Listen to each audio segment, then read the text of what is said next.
ओम श्री परमात्मने नमः। ओम श्री परमात्मने नमः।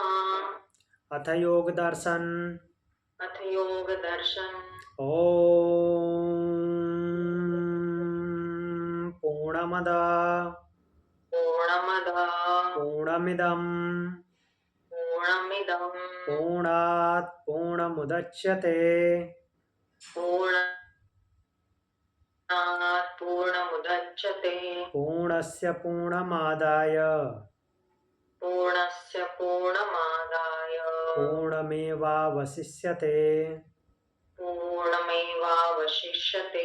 ओम शांति शांति शांति।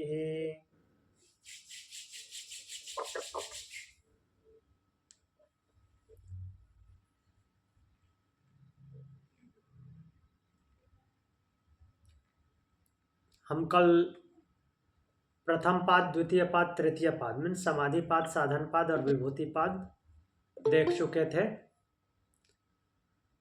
और आज हम कैवल्य पाद पे चलते हैं। कैवल्य पाद बचा है, इसका भी हम रिवीजन कर लेते हैं।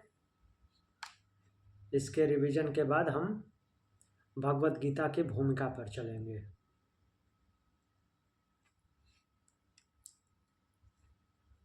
तो सीधे सीधे इसके पहले सूत्र पे चलते हैं, देख लेते हैं। पहले थोड़ी सी भूमिका भी देख लेते हैं। चतुर्थ पाद की भूमिका क्या है। तो वैसे भूमिका हमने तो हाल में ही देखी थी जिसमें बोल रहे हैं कि अगर योग दर्शन के तीनों पादों की यात्रा चेतना के विस्तार की कथा है तो कैवल्य पाद उस विस्तार के विराम की महागाथा है। अर्थात जो भी विस्तार हुआ है अब उसका विराम होगा इसमें, उसकी महागाथा ये कैवल्य पाद गाता है। योग साधक किसी नए अनुभव, नई शक्ति या नए ज्ञान की खोज में नहीं बल्कि सभी खोजों के मूल कारण से स्वयं को मुक्त करने की प्रक्रिया में प्रविष्ट होता है। स्वयं को मुक्त करना है। यहाँ पे विभूति पाद तक पहुँचते पहुँचते साधक यह देख चुका होता है कि संयम के द्वारा चित्त असाधारण क्षमताओं का स्रोत बन सकता है। अर्थात सिद्धियां प्राप्त होती हैं उसको, ज्ञान, शक्ति, सूक्ष्म बोध और यहाँ तक कि देवतुल्य सामर्थ्य भी उपलब्ध हो सकते हैं। किंतु विभूति पाद का अंतिम स्वर जो 50वां सूत्र है स्वयं एक चेतावनी देता है, चेतावनी है। और वह चेतावनी कैवल्य पाद की भूमिका बनती है। क्या है? तद वैराग्यादपि दोष बीज क्षय कैवल्यम। उसका भी वैराग्य होने पर बीजों का क्षय हो जाता है और जिसे कैवल्य की प्राप्ति होती है। यहाँ पे इसके माध्यम से एक निर्देश है कि सर्वोच्च ज्ञान के प्रति भी अगर वैराग्य नहीं हुआ, अगर ऐसा नहीं हुआ तो भी कैवल्य क्या है? असंभव है। तो सिद्धियों से मुक्त होना जरूरी है, सिद्धियों से आगे बढ़ जाना है। मुक्त होने का मतलब ये है, उसकी उपेक्षा नहीं करनी है। तो हम चलते हैं आगे सूत्र 1 पे। सिद्धियां कहाँ कहाँ से मिलती हैं?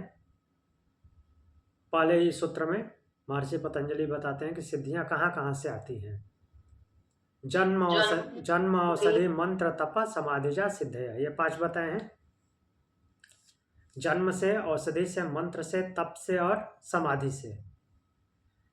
सबके पीछे ज लगा है, देखिए जो सूत्र में ज है वो सबके लिए है। जन्म ज, औषधि ज, मंत्र ज, तपो ज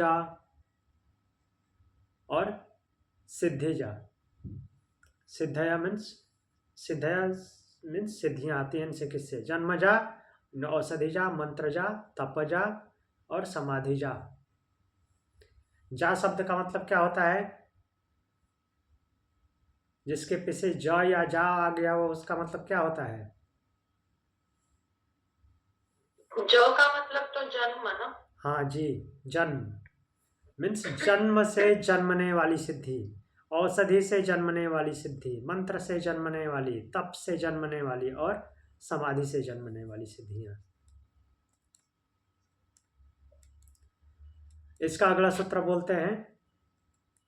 अब ये सिद्धियां आती हैं तो फिर दूसरा सूत्र बताते हैं, जात्यंतर परिणामा प्रकृत्या पूरात्। प्रकृति के पूरित होने से जाति का परिवर्तन होता है। तो पहला जो जन्मजात सिद्धि लिए हैं उसकी बात कर रहे हैं। पिछले सूत्र में कहा था कि सिद्धियां जन्म, औषधि, मंत्र, तप और समाधि से उत्पन्न होती हैं। तो जन्म से सिद्धियां, यदि अगर जन्म से सिद्धियां आती हैं तो जन्म कैसे बदलता है, क्या साधना से नया जन्म संभव है? तो बोलते हैं कि जात्यंतर परिणाम प्रकृति पूरात, अर्थात परिवर्तन का जो आधार है वो प्रकृति है। प्रकृति के हिसाब से, प्रकृति में जो कुछ घटित होता है और उस पिंड पे घटित होता है उसके हिसाब से परिवर्तन होता है। अगला सूत्र बोलते हैं, निमित्तम प्रयोजकम प्रकृति वर्ण भेदस्तु ततः क्षेत्रिकवत। यहाँ पे क्षेत्रिकवत का उदाहरण दिए, मीन्स किसान का एग्जाम्पल। पिछले सूत्र में बोले हैं कि जो जन्म का परिवर्तन है वो प्रकृति के पूरित होने से होता है, अर्थात प्रकृति में जो कुछ भी होता है उसकी पूर्णता पे अगला जन्म होता है, अर्थात जैसा आपने संस्कार बनाए उसके हिसाब से अगला जन्म होता है। तो प्रश्न ये है कि तो क्या साधना, तप, योग का कार्य, इसका इन सब का कार्य क्या है? तो बोलते हैं, निमित्तम प्रयोजकम प्रकृति नाम। तो निमित्त प्रयोजन के लिए जो साधना है वो परिवर्तन को बनाती नहीं है, उसका रास्ता खोलती है, अर्थात जितने भी लेयर, डस्ट ये सब पड़े हुए हैं उन सबको हटाती है, और जो वो है वास्तव में वो पहले से विद्यमान है वो प्रकट हो जाता है। फिर अगला सूत्र बोलते हैं, निर्माण चित्तान्य स्मिता मात्रात्। केवल अस्मिता से निर्माण चित्त उत्पन्न होता है। निर्माण चित्त की बात यहाँ पे की है। जब साधक अस्मिता की अवस्था में चला जाता है, जहाँ पे बाकी सब कुछ शून्य हो जाता है लेकिन मैंपन की भावना जहाँ बनी रहती है, उस अवस्था में चला जाता है, तो क्या करता है? चित्तों का निर्माण करता है, अलग अलग चित्त का निर्माण करता है। इसके बाद अगला सूत्र बोल रहे हैं कि प्रवृत्ति भेदे प्रयोजकम चित्तम मेकम अनेकेषाम्। प्रवृत्ति भेदे, विभिन्न प्रवृत्तियों के भेद में अनेक चित्तों का एक मुख्य चित्त प्रायोजक, अर्थात उसका नियामक, रेगुलेट करने वाला होता है। चित्त तो बना देता है, निर्माण चित्त कर देता है, चित्त निर्माण कर देता है, लेकिन क्या सारे चित्त स्वतंत्र कार्य करते हैं? तो अब तो बहुत सारे जगह संस्कार बनेंगे एक ही प्राणी के। तो बोलते हैं नहीं, ऐसा नहीं है। बाकी जो चित्त निर्माण किया है वो क्या है? उनका कंट्रोलर कौन होता है? मुख्य चित्त होता है।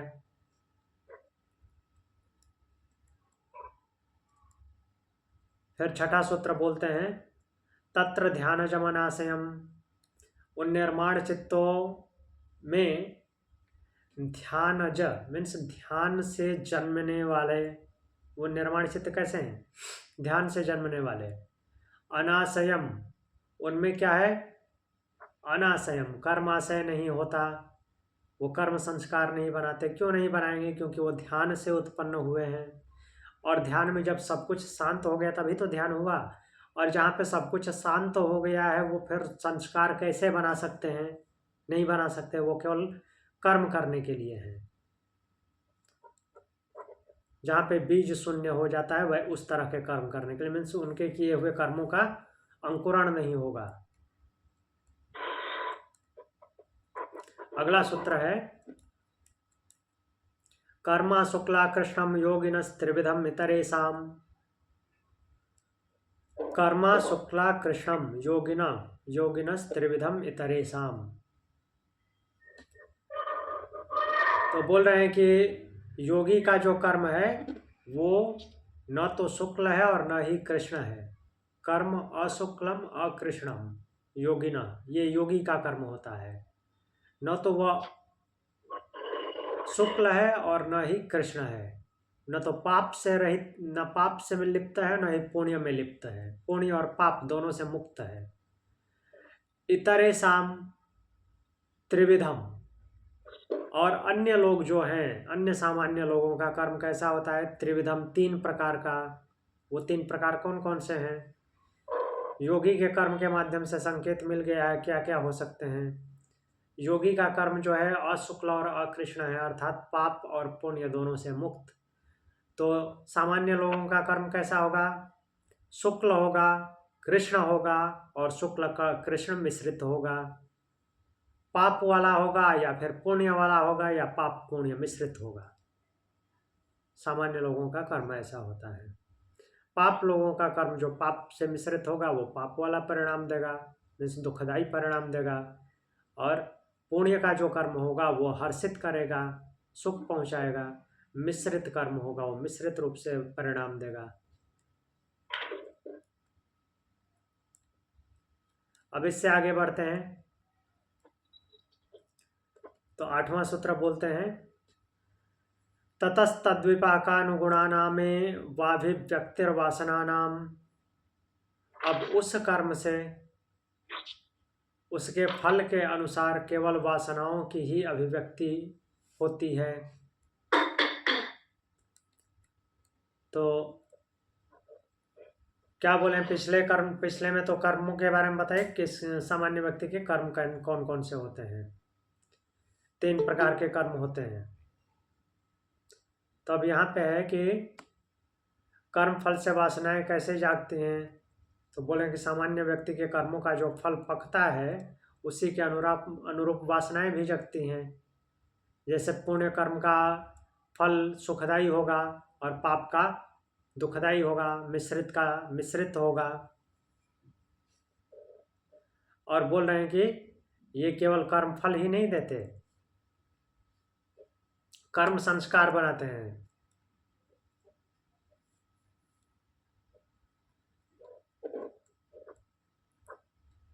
अगला सूत्र देखते हैं, जाति देश काल व्यवहिता नाम मप्यनंतर्यम स्मृति संस्कार योरेक रूपत्वात्।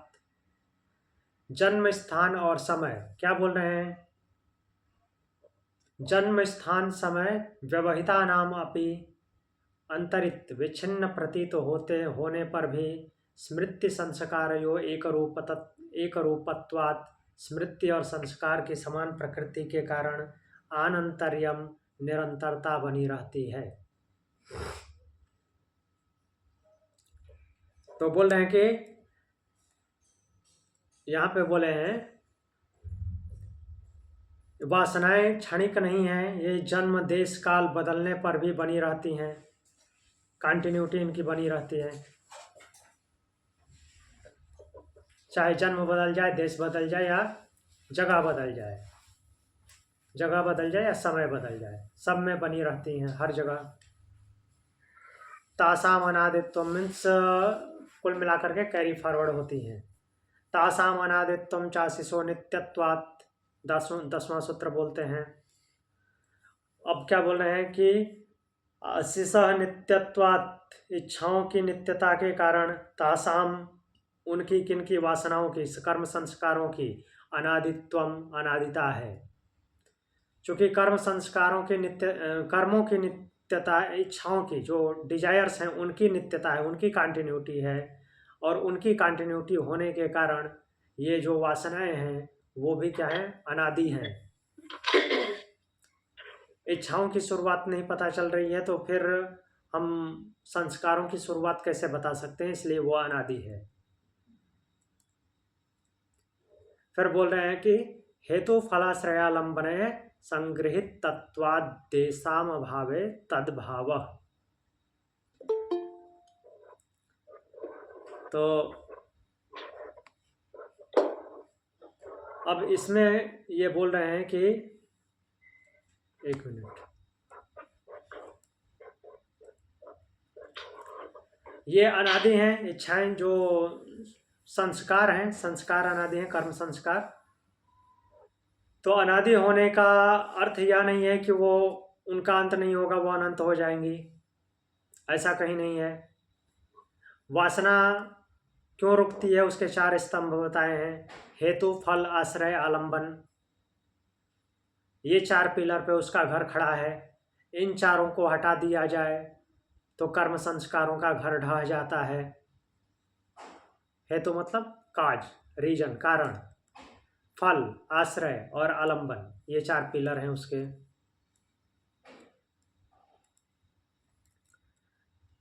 फिर अगला सूत्र बोलते हैं, अतीतानागतम स्वरूपतो अस्त्यध्वेदात् धर्माणाम। तो ये सूत्र हमको बताता है कि जो संस्कार हैं, संस्कार मिट सकते हैं, लेकिन अब जो धर्म है, धर्म हम पहले पढ़े थे, वहीं पे उसी की बात कर रहे हैं कि धर्म समय में बनी धर्म अर्थात वस्तु की अवस्था समय में बनी रहती है, अतीत और भविष्य का अस्तित्व स्वरूप में रहता है, केवल काल क्रम अलग होता है। अर्थात जो बीत चुका है और जो आने वाला है वो अपने सूक्ष्म रूप में बने रहते हैं। अगर कुछ समाप्त होता है तो अभी जो वर्तमान में चल रहा है उस पर अब नए संस्कार नहीं बनाते तो सब वो बराबर हो जाता है, सुप्त अवस्था में हो जाता है। और अतीत तो वैसे भी सुप्त और भविष्य भी सुप्त में है। ते व्यक्त सूक्ष्म गुणात्मानः, अब वे अवस्थाएं प्रकट और सूक्ष्म रूप वाले गुण स्वरूप ही हैं। वर्तमान में जो है वो प्रकट है और अतीत और भविष्य के रूप में अप्रकट है, सूक्ष्म है। परिणामैकत्वात् वस्तु तत्वम, परिणाम की एक रूपता, परिणाम की एक रूपता मीन्स सीक्वेंस में सब कुछ चल रहा है तो वस्तु तत्वम, वस्तु का वास्तविक स्वरूप सिद्ध होता है। क्रम में एकता है, कंटिन्यूटी बनी हुई है, इसलिए वस्तु का वास्तविक स्वरूप है ऐसा मानना चाहिए, ऐसा सिद्ध होता है। ऐसा नहीं रिजेक्ट नहीं कर सकते कि परिवर्तन होता है तो वस्तु है ही नहीं। उसकी क्रम में एकता बनी हुई है, कंटिन्यूटी में है, ब्रेक डाउन नहीं हो रहा है कि एक जो है खत्म हो गया उसके बाद दूसरा चालू हो रहा है। इसको ऐसे भी समझ सकते हैं, हमने ब्रह्मसूत्र के टाइम पे भी देखा था कि जैसे आटा रोटी में परिवर्तित हो गया तो इसका मतलब ये नहीं कि आटा समाप्त हो गया, नहीं, आटा कन्वर्ट हुआ है रोटी के फॉर्म में, आटा खत्म हो गया तब रोटी नहीं बना। तो वही बोलेंगे परिणाम में एकता होने के, क्रमिकता होने के कारण वस्तु की वास्तविकता सिद्ध होती है।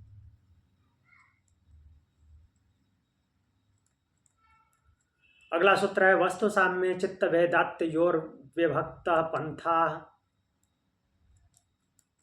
तो वस्तु साम्य, वस्तु के साम्य होने पर भी चित्त भेदात, चित्तों में भेद होने के कारण तयो पंथा विभक्ता, उन दोनों का मार्ग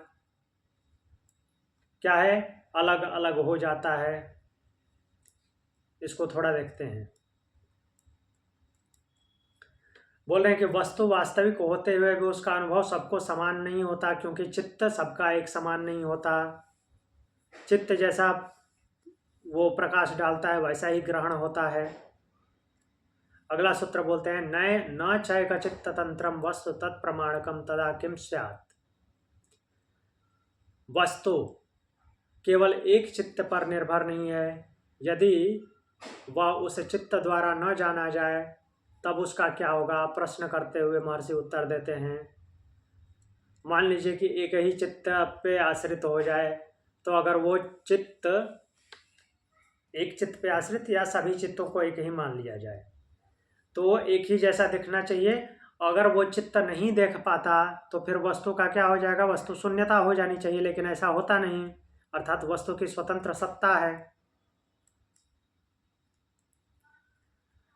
अगला सूत्र बोलते हैं, तदुपरागापेक्षित्वात् चित्तस्य वस्तु ज्ञाता ज्ञातम।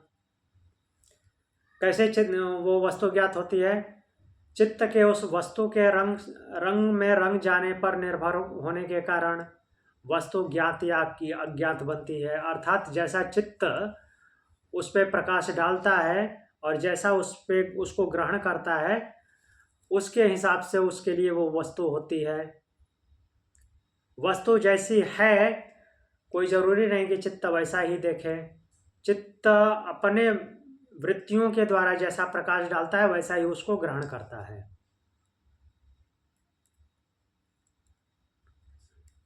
अगला सूत्र है सदा ज्ञाताश्चित्त वृत्तयस्तत्प्रभो पुरुषस्य परिणामित्वात्।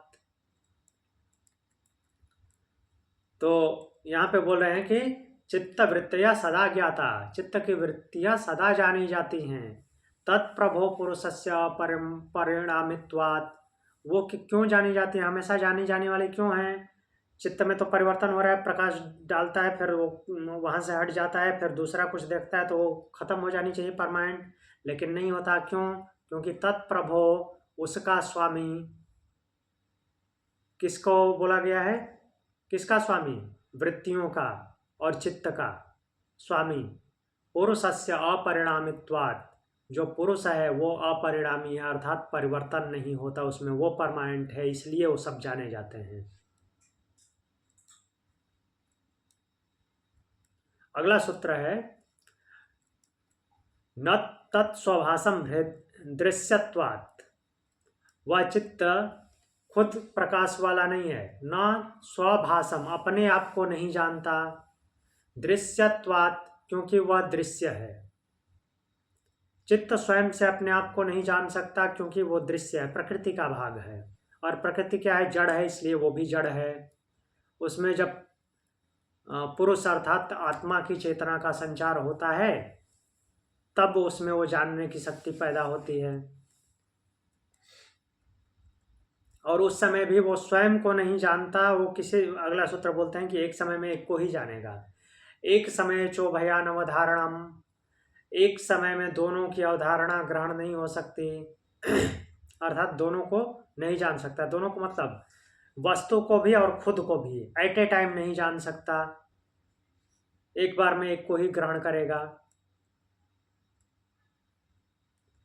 तो अगला जो सूत्र है चित्तांतर दृश्य बुद्धि बुद्धेरति प्रसंग स्मृति संकरस्य।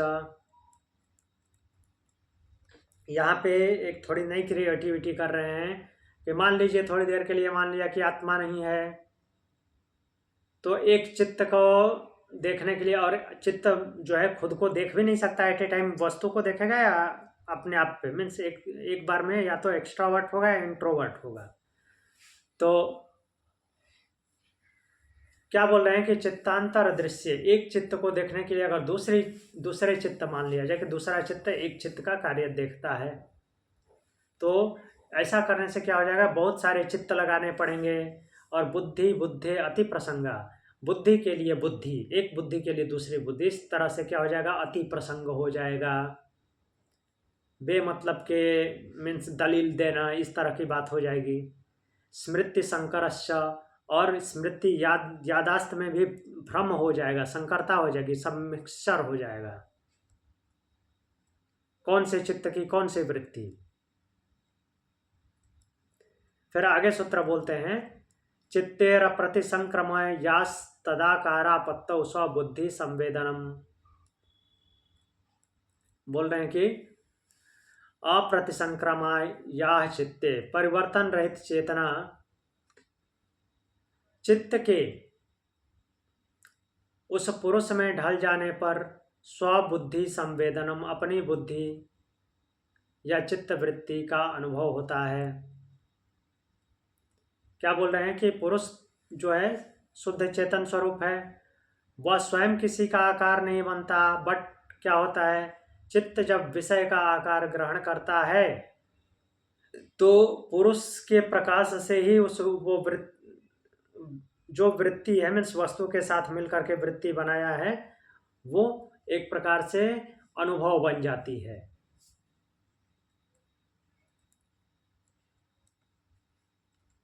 अगला सूत्र है दृष्टि दृश्यो परक्तम चित्तम सर्वार्थम। तो यहाँ पे बोल रहे हैं कि दृष्टा और दृश्य अर्थात पुरुष और प्रकृति दोनों से रंजित होकर, दोनों से वो रंग करके कौन चित्त सब विषयों का रूप ग्रहण करने वाला बन जाता है। किसी एक के होने से वो काम नहीं करता, जब दोनों मिलेंगे तब काम करता है। तो वो दृष्टा के भी रंग में रंगता है और दृश्य के भी रंग में, मीन्स पुरुष और प्रकृति दोनों जब मिलेंगे तब चित्त कार्य करेगा। अगला सूत्र है तद संख्येय वासना भिश्चित्रम अपि परार्थम संहत्य कारित्वात्। वह चित्त क्या है, असंख्य वासनाओं वाला है और अलग अलग रूपों से बना हुआ। किसके लिए कार्य करता है? पर के लिए कार्य करता है। पर मतलब आत्मा के लिए कार्य करता है। क्यों? क्योंकि वह संगति में काम करता है, संयुक्त रूप, संयुक्त व्यवस्था में। प्रकृति और पुरुष के मिलने के बाद जो व्यवस्था बनती है उसमें काम करता है।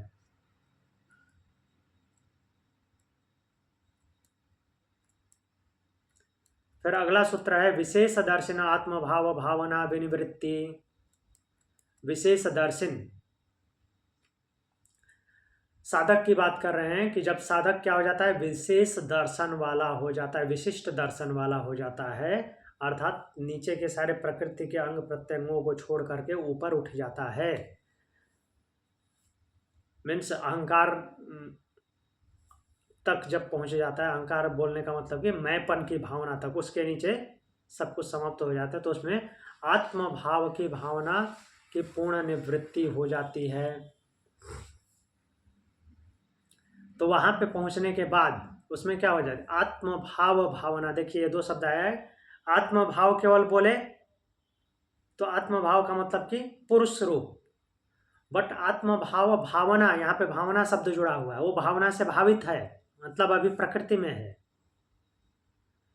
तो आत्मभाव भावना और उसके बाद निवृत्ति शब्द दे रहे हैं, मीन्स आत्मभाव भावना जो प्रकृति में होने का उसका भाव था, उससे निवृत्ति हो जाती है जब वो विशेष दर्शन वाला हो जाता है। विशेष दर्शन मतलब कि वो पुरुष को जब देख लेता है।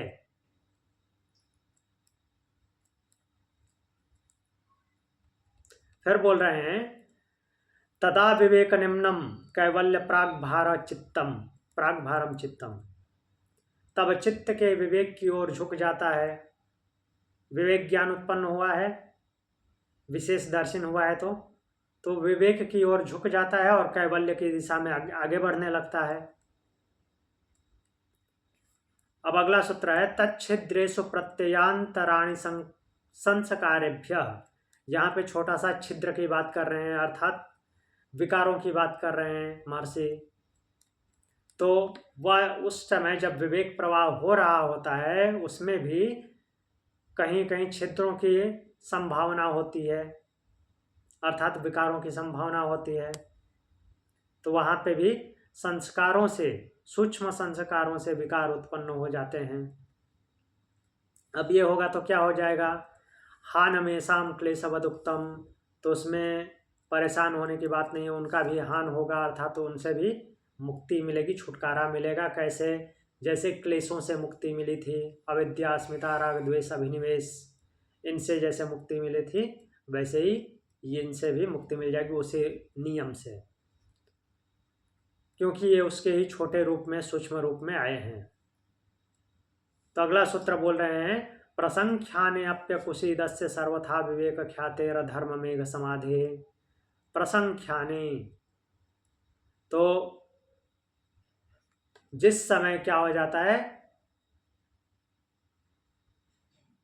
योगी विवेक ख्याति में आ जाता है, विवेक ख्याति धर्म मेघ समाधि।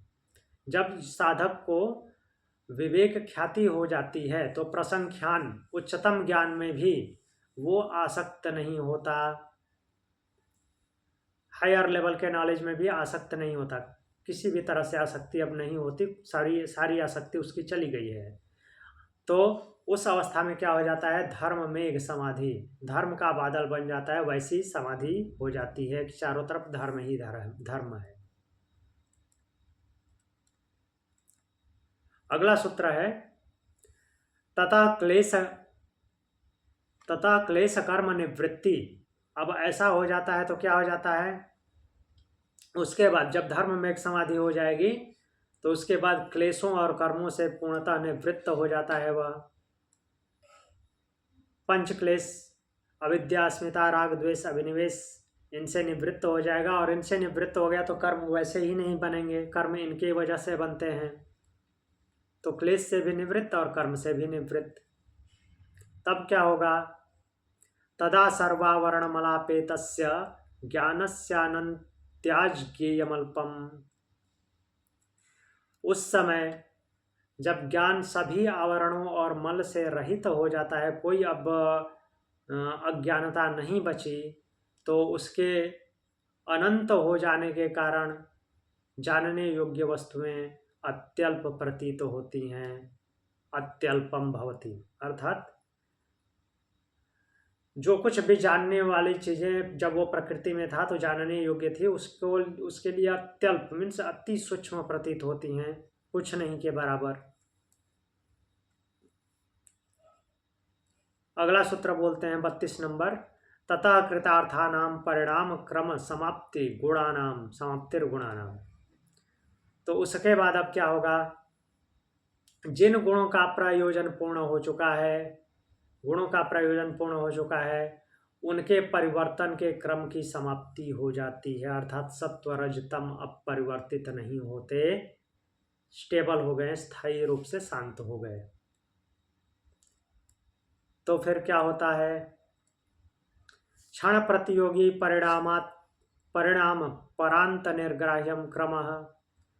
क्षणों के प्रति संबंध से जो क्रम बना था, क्षण क्षण में जो परिवर्तन हो रहा था, वह परिणाम के अंत के बाद अब परिणाम का भी अंत हो गया। कोई गुणों में परिवर्तन हो ही नहीं रहा है, तो अब कुछ ग्रहण करने योग्य नहीं रहता, कुछ भी ऐसा नहीं है जिसको ग्रहण किया जा सके, पकड़ा जा सके।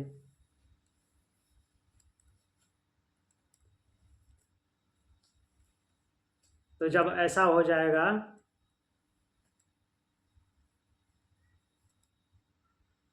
तो अंतिम सूत्र क्या बोलते हैं, पुरुषार्थ शून्यानाम गुणानाम प्रति प्रसव कैवल्यम स्वरूप प्रतिष्ठा व चित्ति शक्ति रीति। तो ऐसा होने के बाद पुरुषार्थ शून्यानाम गुणानाम प्रति प्रसव, जब पुरुष के लिए गुणों का कोई अब प्रयोजन शेष नहीं रहता, तब गुण अपने कारण में लीन हो जाते हैं, अर्थात मूल प्रकृति में विलीन हो जाते हैं। यही कैवल्य है। या फिर एक और बात बोलते हैं, चित्ती शक्ति। चित्ती शक्ति मतलब कि चित्त को जो शक्ति प्रदान की थी, कौन, पुरुष आत्मा ने, उसका अपने स्वरूप में प्रतिष्ठित हो जाना, वो अपने स्वरूप में प्रतिष्ठित हो जाता है, उसको कैवल्य बोलते हैं। वास्तव में दोनों होता है। क्या हो जाता है, गुण अपने मूल प्रकृति में विलीन और आत्मा अपने मूल स्वरूप में प्रतिष्ठित, इसी को कैवल्य बोलते हैं। तो यहाँ पे हमारा चौथा पाद कैवल्य पाद भी पूर्ण हो गया। अब किसी को कोई क्वेश्चन है तो हमने अच्छे से ये योग दर्शन पढ़ लिया है, कोई क्वेश्चन है तो पूछ लीजिए। अगर कहीं समझ नहीं आया हो तो वो भी बोलिए। समझ तो आ गया होगा, काफ़ी डिटेल में पढ़ा और काफ़ी क्लियर करके भी पढ़ा, फिर भी किसी को लगता है नहीं समझ आया हो तो पूछिए।